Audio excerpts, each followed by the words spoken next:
मुद्दा ज्वेलर्समध्ये आपले सहर्ष स्वागत। आज सोन्यामध्ये थेट 5,000 रुपयाची वाढ झालेली आहे। आजचे सोन्याचे दर पोहोचले 1,55,500 रुपये प्रति 10 ग्रॅमवर। तसेच चांदीलाही जबरदस्त उसळी मिळालेली आहे। चांदीमध्ये तब्बल 10,000 रुपये वाढ होऊन 3,33,000 रुपये प्रति किलो आजचा चांदीचा दर आहे।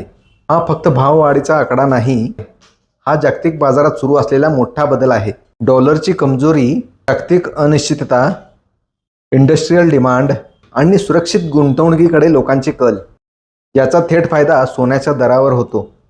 आणि आता सगळ्यात महत्त्वाची गोष्ट म्हणजे येत्या 8 दिवसात सोन्याचे दर 1,65,000 टच करण्याची पूर्ण शक्यता नाकारता येत नाही। ज्यांनी अजून निर्णय घेतलेला नाही त्यांच्यासाठी हा काळ खूपच निर्णायक आहे। गुंतवणूक असो किंवा सोन्याची दागिन्यांची खरेदी, वेळेवर निर्णय घेणारेच पुढे राहतात। तुमचे काय मत आहे? सोने 1,65,000 पार करेल का? कमेंटमध्ये नक्की कळवा। व्हिडिओ आवडल्यास लाईक, शेअर, सबस्क्राईब जरूर करा।